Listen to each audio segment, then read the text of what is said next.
We're live, and it's how the summer solstice can increase your chances for success. And so I'm Kim Woods, and my mission is to create rich and powerful leaders through my success-making methodology that combines ancient wisdom and astrology with my 25 years of C-suite experience so that business leaders can get their personal, professional, and financial triumph. And today I have Tami with me and Nick, and they're going to introduce themselves, and we're going to talk about the solstice after that.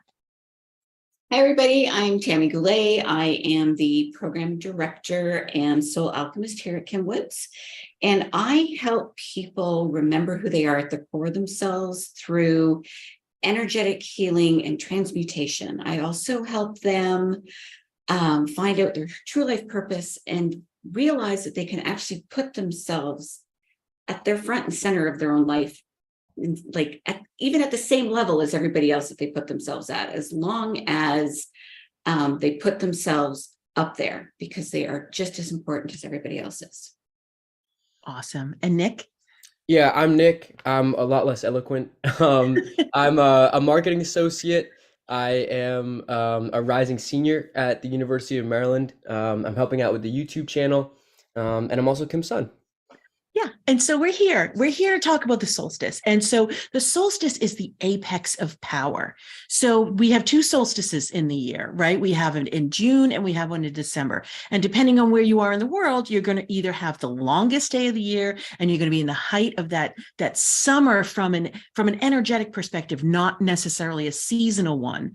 And the same thing is true if you're in the southern hemisphere. You're going to have the shortest day of the year, and it's going to be the start of winter for you. And it may not be seasonally that way. It may be a little bit adjusted, but energetically it is. Yet from an astrological perspective, it's still about power, regardless of where you are in the world, because the sun has entered the sign of Cancer today. And Cancer happens to be opposite Capricorn. And we have the perfect person. We're going to do a star peek with Nick later, and his stars houses, like how they behave in his life, actually line up beautifully with this energy. So that's why we're like, hey, Nick, do you want to come out here and do this with us today? Of course. So when we think of the solstice, right, it's a new energy because we're in a cardinal sign, which means new. We're kicking off a new season. So there's that replenishment. Today, the sun has entered Cancer.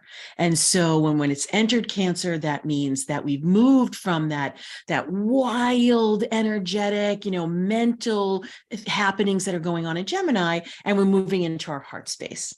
We're moving into like the home of ourselves, the how we find nurturance and safety and connection and belonging. And when we're at that solstice, it's that pulling. If you've been following me for a while, you've heard me say this before. It's that pulling of energy that's more of an extreme. When we have the equinoxes in the spring and the fall, that's about equality and balance and coming together. This is about that pulling apart. This is where all the energy, really, honestly, in the entire zodiac is available to you right now. Right? And the lens that we're taking from a solar perspective is through home. Like, what makes me feel connected? What makes me know myself deeply when I'm alone, or I'm at midnight, or when no one's looking? And then when we go to that opposition, and then how can we come forth and spring forth into and out into the world, into that more Capricornian leadership role? And so what do you guys feel about the energies of the solstice? Tami, what about you? Well, I love the solstice, both the summer and the winter, because in the summer, right, if you think about it, it's like these long, luscious days, these warm, sultry nights, and you feel like you can actually breathe, and you can take a couple of deep breaths, and you can keep going deep, and you can keep going down to figure out what you want to bring out to shine, right? Because it's the summer with all the light. And then in the winter, for the southern hemisphere, and even for us, like when I think about the winter solstice, it's like quiet contemplation. It's like the ability to sort of cuddle up with yourself and go, what secrets do you want to share, right? And it's just like, I love the solstices because it's both the longest day and the shortest day. And they feel expansive both ways. Mm, yeah. So Nick, what about you? How do you feel?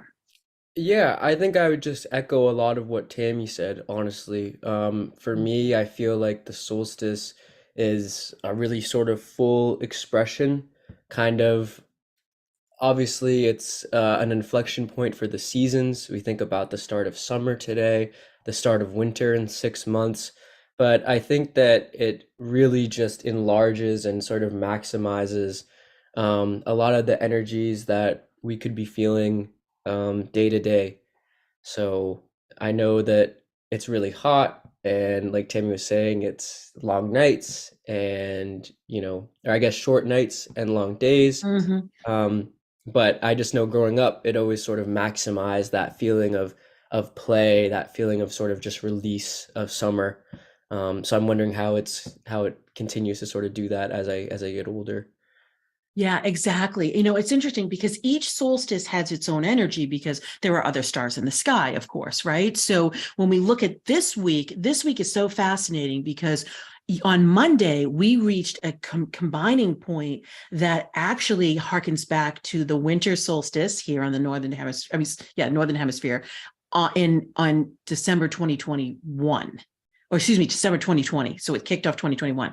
And so with that was the first initiation that we had into the new way of living and leading. And again, if you've followed me for a while, you've heard me talk about that. But for those of you who are new, it is this perfect blend of how you come into the world fully at your core, but in a very masculine, left brain, action oriented way, and then have that feminine expression on the outside, which feels opposite, right? And think about this, we're in an opposition right now because we've got the sun boldly in the sky and it's the apex of power, but yet in that nice, nurturing, yummy, beautiful feminine energy of Cancer. And so that is it's mystifying. Like it's like it's so unfamiliar. Whereas in the southern hemisphere, it seems more familiar because it's like, oh, it's winter. It's like we're gathering ourselves. It's that yin energy. Here, above the equator, it's like, nope, we don't understand it. It is very unfamiliar. It doesn't really feel like it should be a reflection and a yin and a coming home energy. It feels like it should be out in the world and expressive and bold and bright and beautiful. And I will tell you this week, because of that star configuration on Monday, where Jupiter and Saturn, when they had come together in December of 2020, they kissed off another 20-year cycle. And really, it was an 800-year cycle and then 10,000-year cycle. I mean, we entered a new age, right? But for those of us who want to be a little bit more reasonable than that and think in more finite terms, we can think of a 20-year cycle. And we're at that first expression of it, which is it's a waxing crescent. It's a bold, it's an exciting, it's a coming out into the world. And for any of you who know astrology, it's that 7 degrees of Taurus with Jupiter right there. And it's exciting. So it's a sextile with that Piscean 7 degrees of Saturn. And so what does that mean? That means that intuition is really important. That means that the earth is really important. Money, success, power, really important. This is one of the reasons why power is the theme of 2020. So those are the stars in the sky. Then we can say, like, let's look at somebody's stars personally. And so Nick has volunteered. So what do you think about that, Nick? You're like, did I volunteer though? Did I actually volunteer for this? Sign me up. Sign me up. Okay, so I'm just going to flash. Okay, so this is Nick's chart, right? So this is what he has, a big old fixed cross here. So when people with astrology, you're going to take a deep breath because he decided to live this life. He is like living the life, right? So and honestly, there are a few things. One is the sun is moving into your 4th house, and I'll talk about what that means. That's today. And then we've got literally Uranus is expanding your whole chart. So I want to really talk about that, but I want to go to the sun first, and I am going to go to your progressed moon because that's stirring and that feeds into your entire chart. So it's not going to take that long. And why are we doing this? We're doing this so that the people out there in the audience can understand how your stars actually are the illumination of your life and how you can use them to know your path forward, to be able to understand your energy, to be able to make decisions, to be able to help you remove blocks. It's way powerful. It's like a jetpack that you can wear. So, Nick, the sun is entering your fourth house today. So, what does that mean? You've gone from being in the third house, very expressive, wanting to be out there in the world, wanting to be talking to everybody and doing all the things, to, you know what? I want to nestle home. I mean, you came home like 2 days ago and you really felt the urge to do it, and you're gonna be here for 2 weeks. It's not surprising. It's not surprising. So remember, every single year towards the solstice, you're going to have this yearning for home. Now, it doesn't necessarily mean your birth home or whatever. It means you coming home to yourself. It means you taking that breath. It means you gathering yourself again, replenishing yourself, taking care of yourself. Beautiful time for that. So you're going to have that all month long. Okay. Mm-hmm. Then we have something called a progression, which I'm not going to explain astrologically. I'm not doing it, right? However, I can give you some information that your moon, from a progression perspective, is in the third house, which makes your heart still want to be expressive and out there and doing all the things. So this is a really good time for you to be thinking about the ways you want to communicate with others, how you want to have conversations, how you want to write, and if you want to teach and learn. And it's a really beautiful energy to have coinciding with your college career. Isn't that beautiful? That's great. Yeah. Yeah. And from a timing perspective, that's going to happen through October of 2024. And then that moon is going to move into the fourth house. So you're going to be more thinking again, that home, that connection. What are my roots? How do I draw upon my strengths to then come out into the world? And that happens until May of 2026. And then you're going to be going and thinking of new projects, creative things, falling in love, deepening love, being like, how do you then express yourself out like in an authentic way? And that's going to go on until January 2028. And your lunar return, which everybody has these, and they hit when you're around 27, and they happen before the Saturn return. So the lunar return is how do I feel about what I want to do with my life? Like, what's really important to me? What feeds me? What am I passionate about? And that hits exact in August of 2028. The year before your Saturn return, which is when you start making choices, when you start really making decisions. I'm going to do this. I'm not going to do that. And that is August of 2029.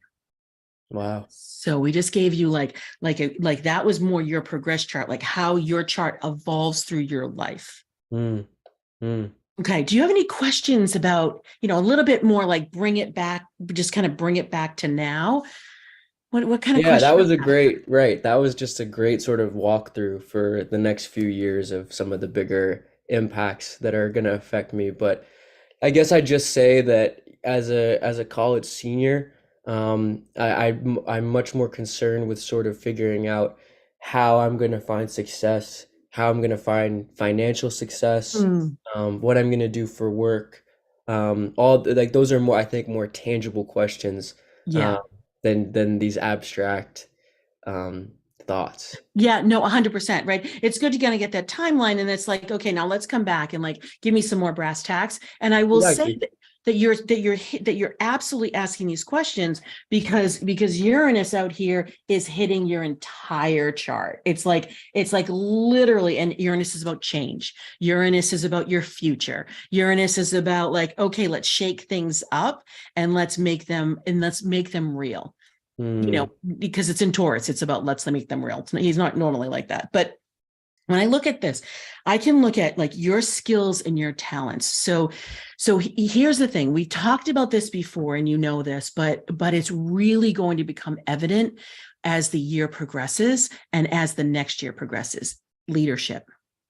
It's all about leadership. So, and I have a few other touch points too, but if we look through the lens of leadership for you, how do you show up as a leader? How do you want to be as one? Like, you have this beautiful ability to connect with others in a very inspiring way.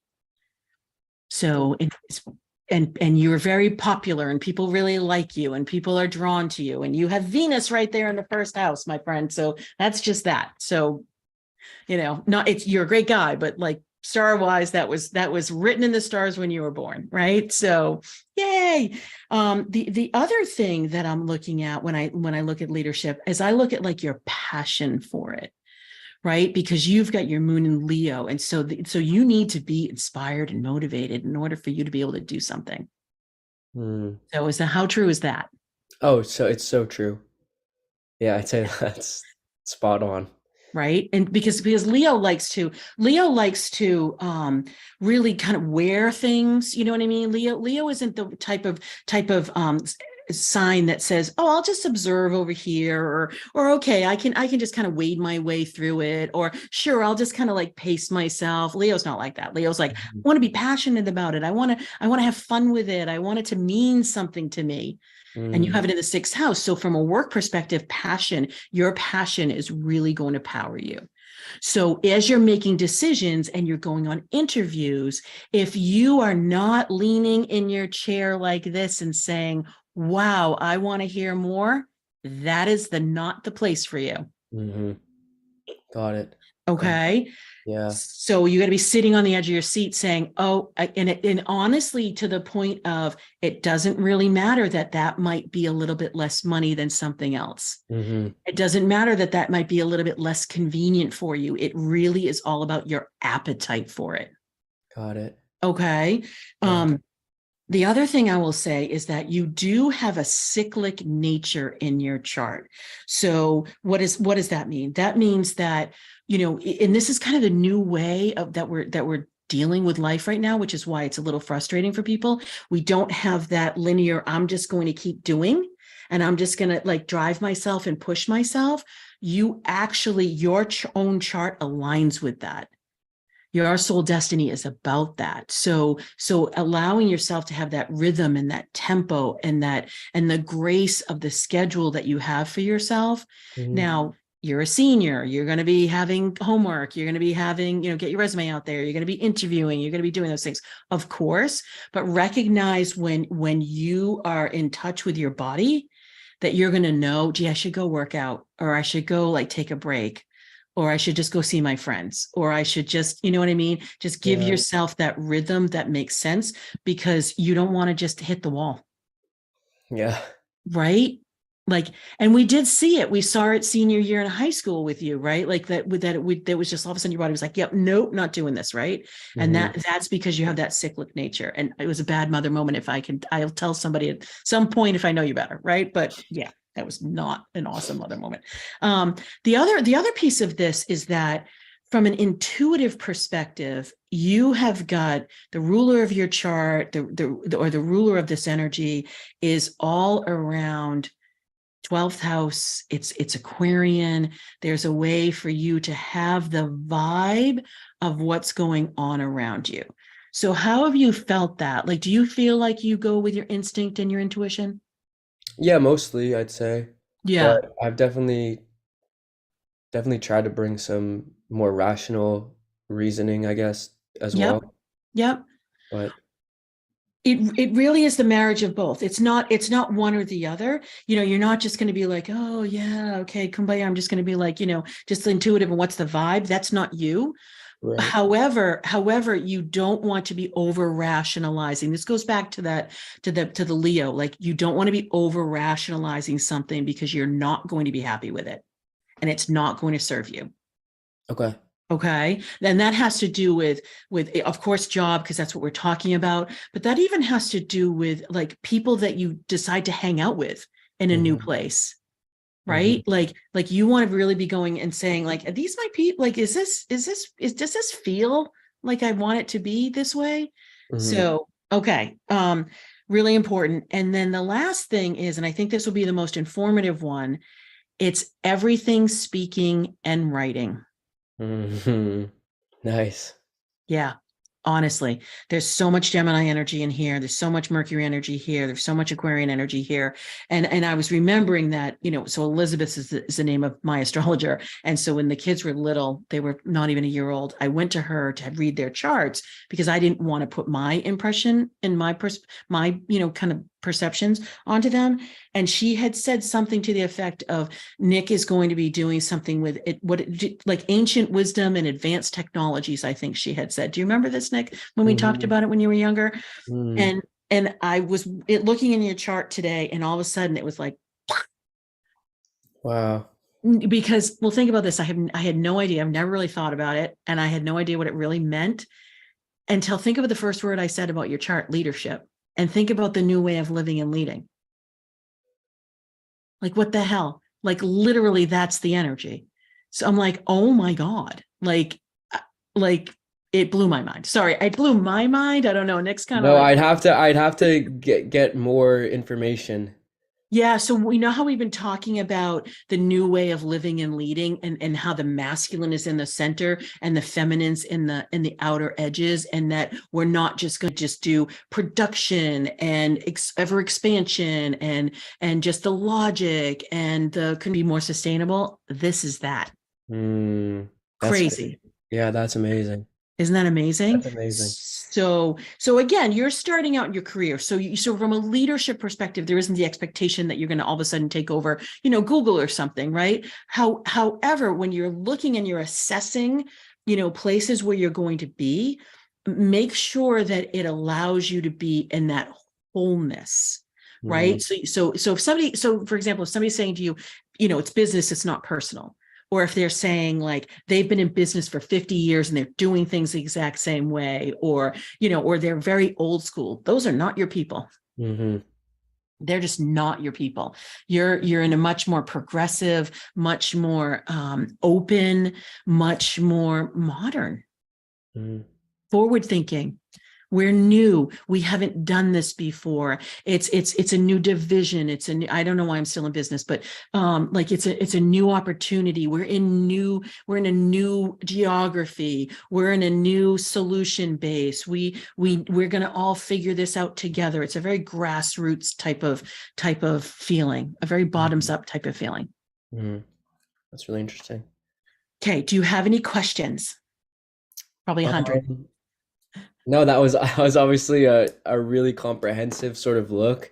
I really liked how you broadened it out, right? It's got to see sort of what some of the bigger elements of my chart is going to be for the next few years, but then also I think you did a good job of sort of answered what I should be looking for, what's going to really support me as I sort of branch off. So, no, I think that was great. I hope that was a good example for everybody else watching to sort of understand how this can be super informative.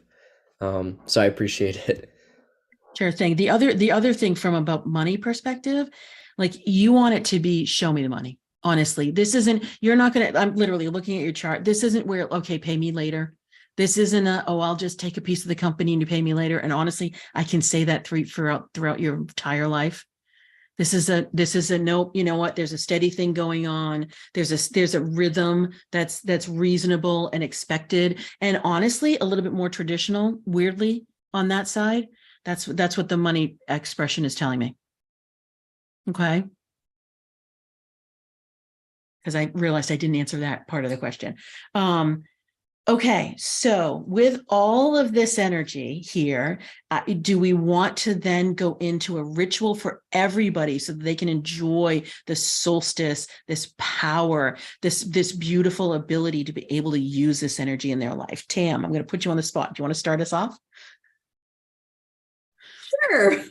She's like, yay, I didn't know we're going to do this. No. I was making sure that all the technology was working behind the scenes. See, this is where Tami is magic. She's just like the solstice. She's got the technology piece, but then she has the intuitive piece, and talk about a range, right? Like beautiful. It's gorgeous. Yep. Thank you. All right. So we will start off. I'm going to ground everybody. I love grounding people. So if everybody can close their eyes, either put your hands on your chest or your legs, wherever they feel comfortable. And I want you all to take a couple of deep breaths and then just let your breath go back to normal. I want you to feel the seat beneath you, feel your feet on the floor. I'm always drawn to do this. If you're driving, do not do this. Come back. And I want you actually, I'm rubbing my legs. I want you to really, really feel your body. I want you to be intentional with feeling your body. Rub your legs, rub your arms. And it's just to get you into your body so that you can drop down into Mother Earth. You can drop down into Mama Gaia. You can feel yourself just sinking down through the earth, and you can feel the warmth and the connection and the love. And if you're in the Northern Hemisphere, you can feel the growth and the expansion and the deepening as the roots continue to deepen. And as you drop down, you just feel all of this life around you. And I want you to then pull yourself back up. Pretend you're a bulb or a blade of grass or a tree, and you're just blooming back up through the earth. And you break free from the earth and you just start standing tall and proud in who you are, with the core strength of the masculine and the beauty and the expression of the divine and the feminine on the outside. I want you to gaze your sight up to the heavens, and I want you just to picture the sun or the rain or the mist, or maybe it's like first thing in the morning and there's just all this dew around you. And I just want you to picture it just coming down and just covering you, adding to your beauty, adding to your light, adding to your shining. I want you to breathe this in. And I want you to feel yourself. I want you to feel the power and the strength, creativity, the vulnerability, the love, the acceptance. I want you to feel all of that within you. You are not just one thing. You are many being housed within a body. And in that body, you love to see the evidence in your life. And so this beautiful grounded energy, what is it that you wish to make real?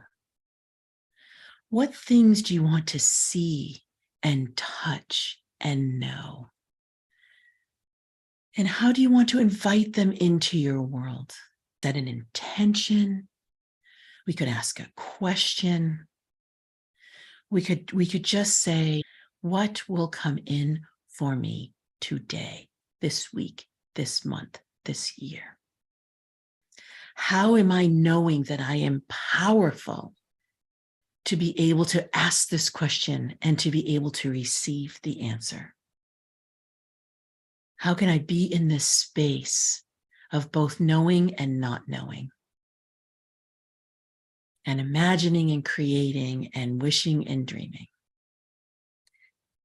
How do I take those calculated risks based on my heart and on my soul and allow my mind to fall away? Because on this solstice, as we're in this beautiful, yummy Cancerian energy, there is that ability with those mists and the rain and the dew and the texture of the earth to be one with the expression of life. And with that, we say happy solstice, and let's celebrate your life, and let's celebrate life here on earth and with your family and your loved ones and with all the creatures that we have in our lives. And so filled our hearts with gratitude and with breath and with wishes and dreams, we say happy solstice to you as you come back to your space. You've been so embodied with Tami's grounding. It's so luscious and beautiful. And so we wish you well throughout the rest of your day and your week and your month and your year. And we'll be back here every week, apparently, to do these types of ritual and conversation and star peaks to help you open up to your knowing, unknowing, your hearts and your souls and your own star path. So, do we want to say goodbye, everybody? Bye. Happy solstice, everyone. Happy solstice.